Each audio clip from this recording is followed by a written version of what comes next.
we have another episode of Loki. It's Loki season 2. It's kind of a season 2, episode 2. Yeah, episode 2. Season 2, episode 2. It's kind of a perfunctory episode. I kind of feel like it's just kind of moving a few plot points here and there, so it's not really kind of what I felt too. It's not really doing anything major, but it's a couple of different things out of the episode that I think that's worth talking about. I was thinking, like, you know how I always say that each episode needs to give me something. I was kind of like, did this episode give me anything?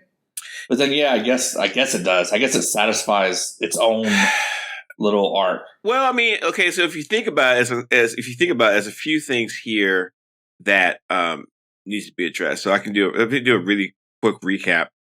Okay. Loki, Morpheus and the gang want to know where Sylvie is, and one of the TVA hunters that kind of named himself Brad was sent to find her, but then he went off the grid into the sacred timeline and decided to become a guy named Brad Wolfe. And now Brad Wolfe and the character that he played called Zaniac are both from the comics, and it's worth noting that it is a comic book story. I was going to ask you about Zaniac. Yeah. So in the comics, Brad Wolfe played the character Zaniac, but then he got exposed to some radiation that made him Zaniac, and then something happened, and then Zaniacs came out of his body as little creatures. Whoa. And they spread to other people, and Thor and a guy from the TVA called Justice Peace had to go back in time to stop it from happening. Now, this is a comic book story from 1986. And for people who didn't read comics in 1986, the 1980s were a very, very weird time for comic books. In fact, from 1985 to 2000, comic books weren't that great. And the comic book stories weren't great. There was a lot, the Image was taken over, so there was a lot of comic book artists were leaving Marvel and DC and do their own thing. There was a talent drought, and just storytelling in particular was bad. So them using Brad Wolfe and Zaniac here is fine. You're not going to see anything deeper here, so don't try to look too deeper. He's not going to turn into Zaniac later in the series, you don't think? No. But I do appreciate that they went into a Thor comic to find this, and I'm hoping in the future they do more of this, because there is the Thor and the TVA do have a history, so I would like to see a lot more of this. Anyway, there's a chase scene between Loki and Brad. I thought that was really good. Yeah, and Loki uses some of his magic powers, which we haven't seen much, and it kind of highlighted how powerful Loki is. He's actually got a lot of magic powers, which I thought was interesting. After watching that, I was thinking maybe Tom Hiddleston could be the next Bond. He looks the part. Yeah, he looks pretty good running around in a tux. Yeah, he looks the part. And then they get Brad back to the TVA. There's some little light torture, which takes a very long time. I feel like the should we torture Brad or not thing took a while to get to. They finally kind of do mess with him a little bit. I don't like that in TV shows. Yeah, it's a classic kind of thing. It's a cliche. Yeah, 100%. And we know in real life that torture doesn't work. It doesn't give you good information. It gives you bad information. Yeah, it's terrible. And it's morally wrong as well. We should. Yeah, it's edited. Yeah, so it's morally wrong. And then you got all these TV shows acting like it really works, which just reinforces the immorality of it. From a storytelling perspective, it causes an immense amount of tension and stress, which is what you want in storytelling, but it's the artificial way to do it.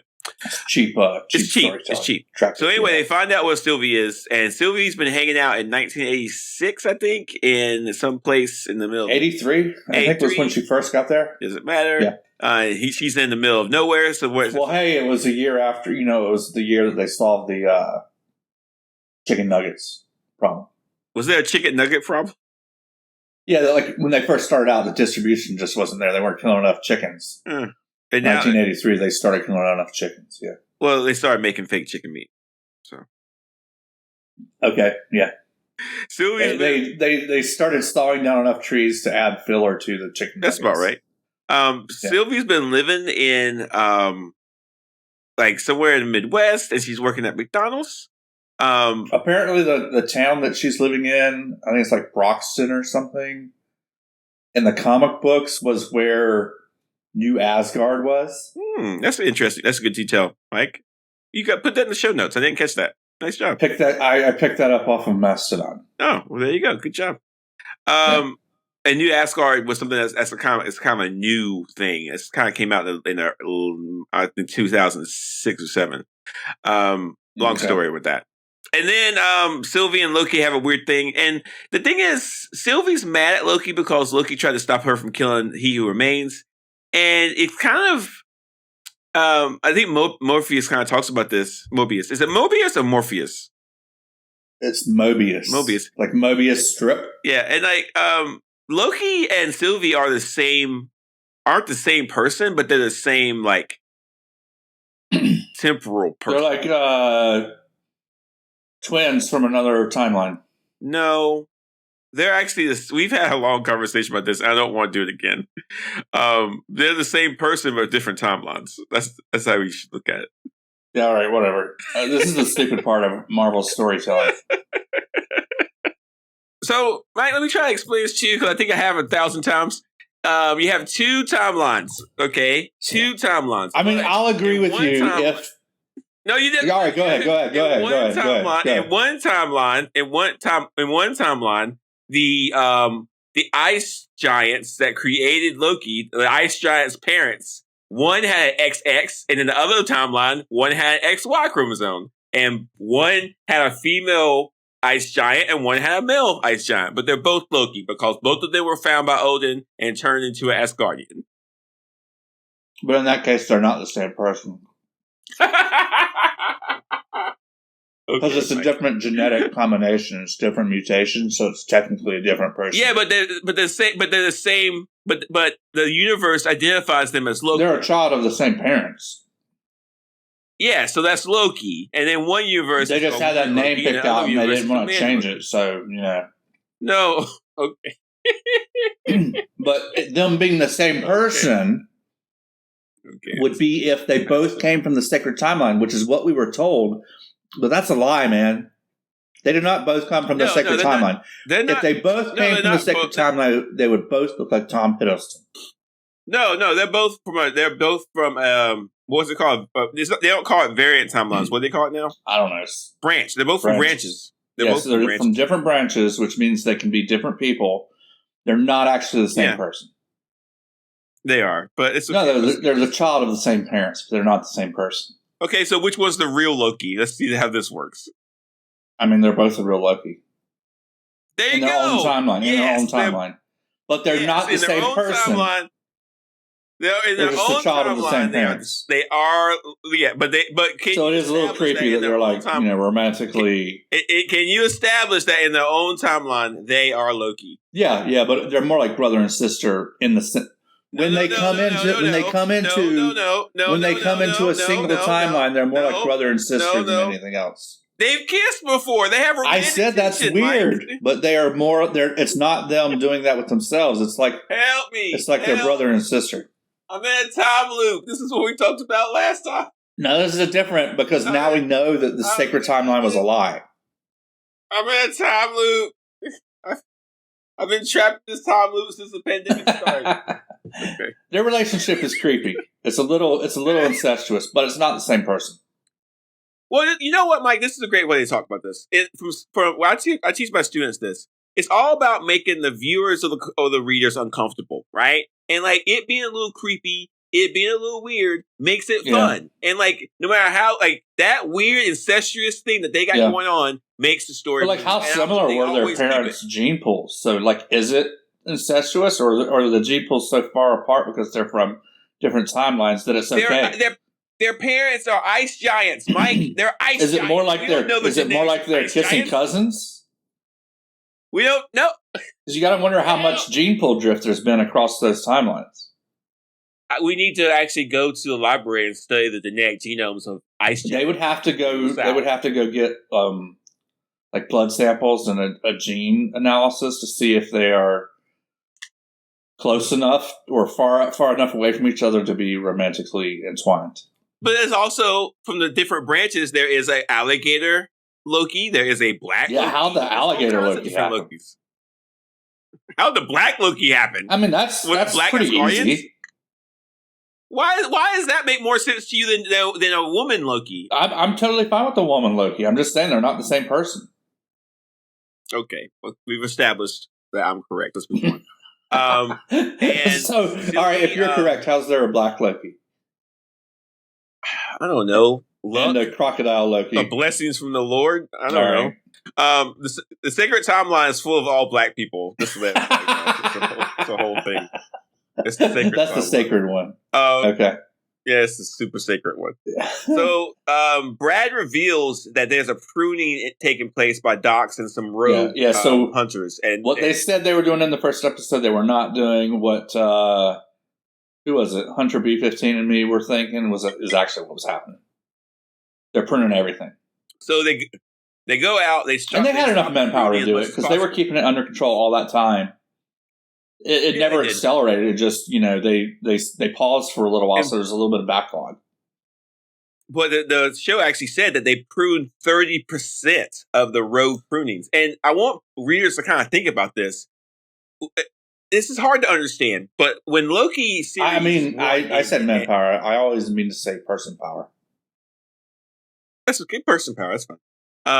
When Loki season 1 ended, when Sylvie killed He Who Remains, we saw those branches create. Then the next movie that came out was Spider-Man No Way Home. And that's kind of the result. Marvel did a pretty good job trying to say that once Sylvie killed He Who Remains and once the branches formed, we were allowed to explore multiverse. And then No Way Home, but then it wasn't really connected. That showed more of the multiverse. But think about it this way. Because Doctor Strange did it in that movie. Yeah, no. Doctor Strange didn't create the multiverse. He revealed it. I guess. It was revealed. But wouldn't it have been cool if, I don't know, there was, some kind of thunder or something, and they're like, oh, something's different. Maybe. I don't know. I mean, I guess it would have been. But the thing is... It would have been a little bit more connected. It feels very standalone, the way they've dealt with all of these multiverse movies and different titles.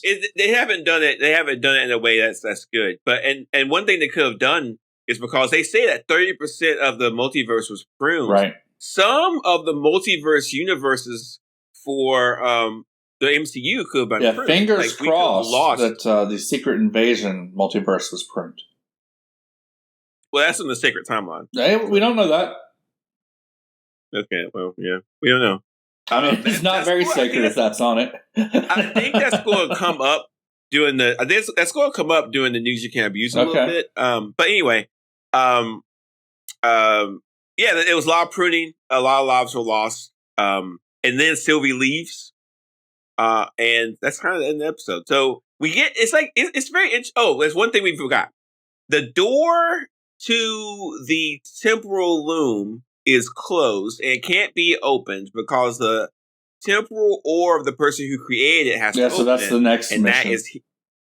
That is He Who Remains, right? Or Kang. So they will have to find it. So I think next episode they have to find a version of He Who Remains, and that's when they go back in time to see Victor Timely. Mm-hmm. So we either see Victor Timely in the next episode, or they start that search in the next episode at the very least.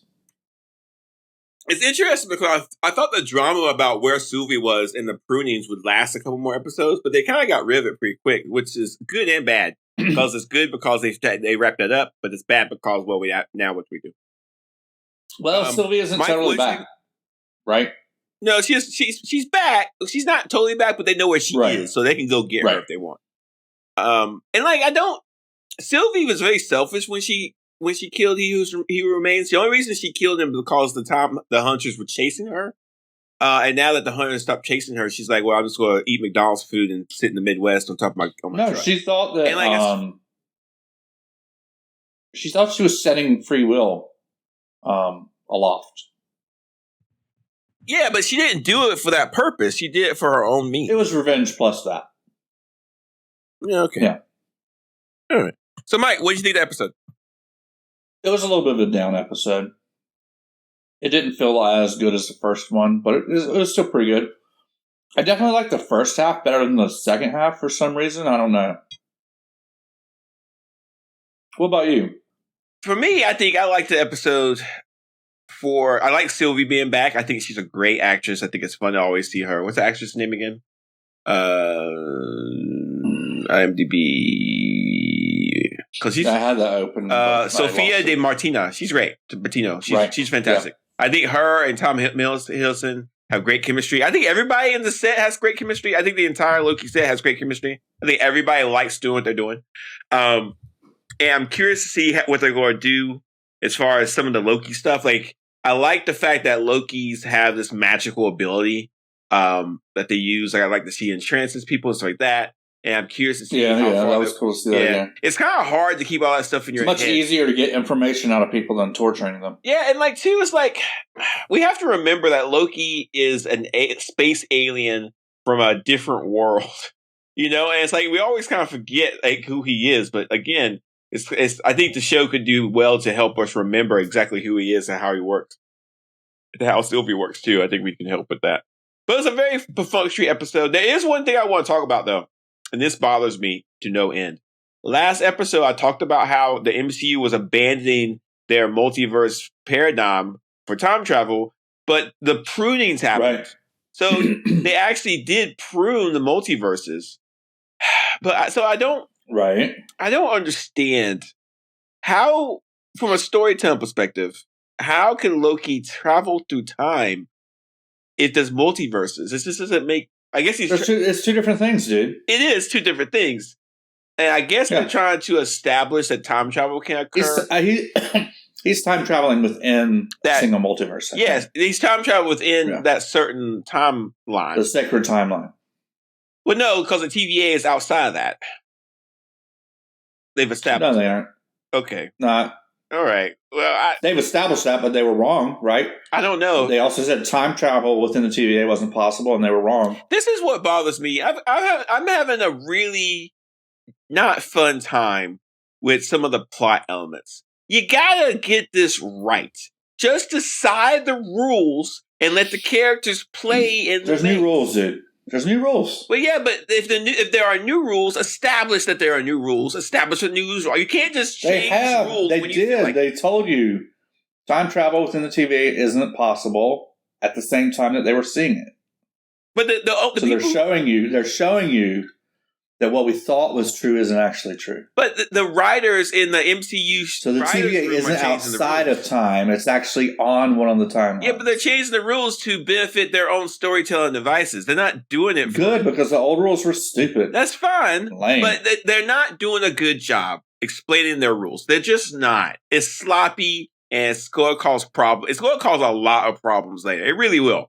It's going to cause a lot of problems because all these different rules are balanced against each other, and then we have to figure out a way to answer all this stuff, and it's going to get sloppy. Well, I don't know about you, but I don't want another scene of the Sorcerer Supreme and some bald lady on top of a rooftop explaining how multiverses work. You're going to get it. You're going to get it. No, I don't think so. I think they're gonna tell us the rules through storytelling rather than through exposition. I just don't. When you have a story like this that's so plot dependent, you gotta get it right because people are trying to, and the viewers are watching this trying to get the rules right, and they're like, "Okay, I got the rules, thank you." But then you change the rules; it's discombobulating. It's just confusing, and I don't think it's fair. For you, it's breaking your head. I don't see how you can't handle that the rules are changing. No. Don't get twisted. I could watch the show and not care, no problem. But as a person whose entire career is based around crafting of stories, it's annoying. It's something it's something my students would do. The writers are new. The what? The writers are new. It's a new set of writers. It's not the same writers from the last season. Really? Yeah. That explains a lot. That explains a whole bunch. Let's do a few minutes talking about some theory crafting. Mike, you said you had a theory craft that you thought was interesting. I ran into this right before we started recording, and it seemed strange to me. And they were talking about Jack, and at first I'm like, "Who the heck is Jack?" I don't know any Jack in the Loki series, so I looked up the top cast. Jack is the actor's name for the kid playing the McDonald's manager. Mm. So, has he seemed important to you at all? No. No, he hasn't seemed important to me at all either. He's a character in the show. But apparently people are doing all this theory crafting of who is Jack? Who's Jack really?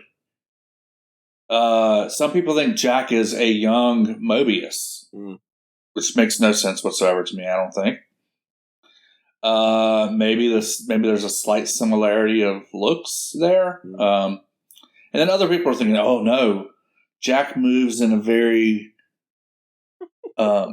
dancerly way and is very mysterious, so it's actually he who remains. I don't think it's either one of those. I think he's just a McDonald's manager on a timeline that was about to get decimated. Had Loki and Sylvie not left it to just in time to save it. Can I ask a question? And I say decimated. That's not right. That's reducing 10%. Destroyed. It was about to get destroyed. Can I ask? Yeah. What's your question? What's the benefit of theory crafting? What's the benefit? I don't know, especially with this one. It's just so out there. But why do it? I guess it's something to do. People are bored. I also think that people do But, like, this is reaching deep. I think people do it because it's sort of like trying to figure out what the writers have done. It's like, okay, the writers have written this. We know there's some secrets here. Let's try to find out the secrets that the writers have put in the show. And you're trying to figure it out because you know it's going to come up later. I respect that. But instead of saying the dude from McDonald's is Morbius, what you could say is, I think the writers are going to make it so this dude is Morbius. I don't like the idea that this... What's the difference, though? Because here's the difference. This is not real. And so whenever you approach it as if it's a real thing, it makes you think, okay, this is a real thing. It's happening as I speak. This is an existence. And I just need to figure out how this thing exists. But it's not. People wrote it. And so when you say people wrote it, human beings wrote this. And so all you have to do is figure out what human beings did when they wrote it. It gives you more of a sense of control. Stories are written by people, right? And so you have to understand that it's all artifice. Now, I know it makes some people upset to think about a story as artifice because it ruins the illusion of reality. And that's fine. But at a certain point, some of this theory crafting stuff is completely absurd. Like, that little kid is not he who remains. There's nothing that's... Although that would be a great way to recast the character. Yeah, it could. They would totally do it. But why? It's just like, here's my general rule about theory crafting. Here's my rule about theory crafting. If the show gives you a hint, you can run with it. If the show does not give you a hint, you can't. Yeah. There is no hints with that kid. The kid didn't say anything. The kid didn't do anything to make us think anything about him. So don't theory craft that. Bounce it off. Leave it alone. Now, could you theory craft Brad? Yes. Brad Wolfe has connections to the comics. He has a whole story already written in the comics. You can theory craft Brad Wolfe all day long. And it's probably better than theory crafting the kid who has nothing to do with anything. So... I could see how maybe the kid is like a young Mobius just based on... What? Based off of looks what? And mannerisms a little bit? Like they're both goofy? He's both white and they both have blonde hair. That's right. They're white, they've got blonde hair, and they're goofy. But there's no hints. The show didn't give... But he doesn't... the kid doesn't say anything about jet skis. It didn't say anything about jet skis. And there's a whole... It's like seeing it. If the kid was Asian, would people think he's OB? You know, like what? Yeah, they would. That's not good. That's not good. Like that's not right. Like it's just odd to me. And like I understand people. There are red threads that you can go down the rabbit hole. Well, he's nameless too. That's another mystery they've got to figure out. Oh my lord, what's his name? Like why can't we just watch the show? I mean, his name isn't going to be Mobius. Mobius is the name given to... just watch the show? Why can't we just... Him by He Who Remains. Why can't we just watch the show? You know, just watch the show. I am. Just enjoy it. And Theorycraft is getting absurd. It's getting absurd. It's just getting kind of silly. Like we're going to look really stupid if this kid turns out there's more content being discussed and written theory crafted about shows than the actual shows have. Like, what are we doing? There are YouTube videos where YouTubers are making actual money talking about stuff that doesn't exist.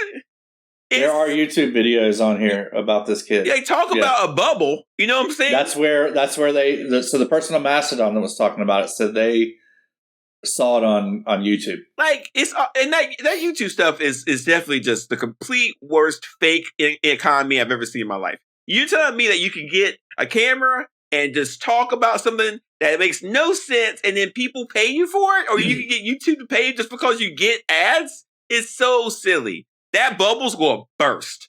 Let me ask you a question. If you were looking for something to talk about on YouTube about this past episode, would you have latched onto the McDonald's manager? No, I will talk about the interest in the comedy between Loki and Sylvie. That's worth the discussion. We just did a discussion about it. And that's not something fake. Yeah. We didn't try to dig into the troves of mystery to find that. It's right there, you know? And I am proud that our podcast does not spend an enormous amount of time on theory crafting, and I'm proud that I always say something bad about it. Okay. I just hope they aren't right this time. If they are right, they're right. But it's like, whatever. It's like... Yeah, I think they're reaching deep, but I really hope they aren't right. Like, if you're... Hey, I got an idea. If you love theory crafting, there's a book called The Iliad and the Odyssey. It's really long, and it's full of crazy characters. Read that. Just read that. And then you have... like, if you love theory crafting, do that. That's what you would enjoy. I'll just theory craft off of the Iliad and the Odyssey. Okay. I would love for someone to create a YouTube about theory crafting off the Iliad and the Odyssey. That would actually be entertaining to me. Like, I think the McDonald's kid is actually Jesus. Like, what? Okay, all right. This is silly. Anyway, I think I'm done with that. Okay. I think I'm done. We should probably grade this episode. Yeah, I will. I'll give it a B+. I'll give it a B. Yeah, it's fine. It's okay. Is it time for news we can abuse yet? Yeah, you ready? I'm ready. There's some big news you can abuse. Pretty big. Whoa. So apparently, the MCU is going to be reset. It's going to have a reboot. I think we all kind of knew this. This is from Screen Rant. Avengers 6. I mean, we were expecting this at the end of this whatever saga we're in. Yeah. So whether it's the multiverse saga or the Secret Wars saga. So this is Screen Rant. Avengers 6 was soft to reboot the MCU and bring back retired characters. Kevin Feige quote backs rumors. And so it says here, the quote itself, I'm not sure exactly what the quote from Kevin Feige is, but there's a quote here. We have a quote from Kevin Feige sort of implying that, like, Secret Wars will serve as a soft reboot in which they can prune everything. Prune? That's not to use a Lokiism. They'll prune everything that's not working and just keep what is working, or bring back people you thought were gone forever. This isn't surprising. It is, in my view, a bit concerning. But anyway, what's concerning about it? If you know that everything's going to be rebooted, if you know that everything's like temporary, or everything can be just cut out, or things can just change, then there's no gravity. And plus, why should I care about what I'm watching now if I know it's going to be a reboot? You know what I'm saying? So I like the idea of a soft reboot, which, like, not everything's going to be cut, just certain things. I like the idea of maybe bringing back. They will probably bring back. Well, we want a new Iron Man. We want a new Steve Rogers. How do we get this? They could come. So we could get a Steve Rogers and Iron Man from a different universe that could come to our universe, interact with us, and then they could just stay. That's not a weird thing. That could happen very easily. Or there could be a time where two universes are combined. Like, we have to save these universes because, like, Loki's already established that there are people on these different branches, right? And so you should expect that somebody from these different branches are going to come to the sacred timeline. You could expect that. So they're already setting it up in Loki. And so okay. Well, maybe that's what they're really going to do. Maybe. We don't know. I don't want to theory craft that. But we'll see what they do. There's another quote from Foggy, which I think is... Because you do want to keep current fan favorites. Like, you don't want to eject Iman Vellani. Am I saying her name right? Mm-hmm. Miss Marvel. You don't want to eject her. But at the same time, you want a new Iron Man. Yeah, but it's not going to be It's not going to be Robert Downey Jr. It's not, and it's not going. Chris Evans. No, of course not. I mean, he's so, dead. But when people say I want a new Iron Man, I want a new Captain America, I think a lot of fans are actually saying I want Robert Downey Jr. I want Chris Evans back. And think about the mess that's going to happen when they cast a new Robert. You can't have them back. But yeah, I know. And like, imagine the mess that's going to happen. Although, Chris Evans coming back as an old. I mean, he's not old enough yet. We need to give him some more time.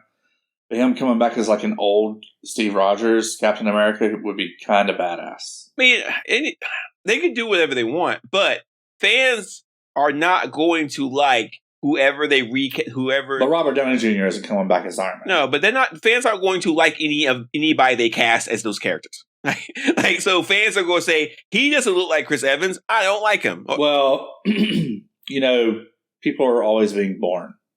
That's true. Fans didn't like the prequel series for Star Wars. That's true. But the kids growing up with it did. Yeah. So the kids growing up with the new Steve Rogers are going to love him. And like Marvel Comics does a really like DC Comics. They reset their entire universe. So everything completely changes. Marvel doesn't reset their universes. Marvel will incorporate different characters from different universes into the main universe, but they've never. I think that works better because you don't want to give up. No, Miss Marvel, and you don't want to give, which a hard reset would would force you to do. And you don't want to take away the gravitas of the stories that people are invested in. You don't want to do that. And I think Marvel, but like this like intertwining of multiverses kind of gives you the ability to do that, where stories that are still going strong get to stay around. Stories that time is already over, or where the actor's totally done with it, get to go away and get to be replaced. Well, Kevin Feige says in this next thing for News You Reviews, he says here, the great thing about Marvel truly is how many wonderful, interesting characters we have in the comics. They've been at this for 85 years. Even after 32 movies, it feels like we barely scratched the surface. And so he understands. I mean, that's true too. Yeah. Yeah. And he understands that Marvel has a rich, long history. So they're not going to reset the entire MCU. They are probably going to bring a new Captain America in so they can have a Steve Rogers Captain America, and they will bring in a Tony Stark so they can have an Just imagine this. Okay, you know Liam Neeson, right? I do know Liam Neeson. Yeah, he was in a bunch of movies, and then he's like, I'm retiring from movies. I'm not doing movies anymore. And then he got to a point where, I don't know, someone said, hey, you want to do Taken? It's like, sure. And so you've got this older Liam Neeson doing all these Taken movies. I think that's a beautiful blueprint for Chris Evans coming back as a older Steve Rogers. Mike, I would love to see that. Mike, yeah. Chris Evans isn't coming back to the MCU, man. So just let it go, man. Just let it go, Mike. I mean, Liam Neeson said he was retired from making movies and came back and did Taken. I understand that you love Chris Evans. Chris Evans could at some point. I'm not saying Chris Evans in the next 10 years. I'm saying Chris Evans 15, 20 years from now. Mike, I understand you love Chris Evans. And he does he does old grizzled Steve Rogers Captain America. That would be awesome. I understand you love Chris Evans as Captain America. I too loved Chris Evans as Captain America.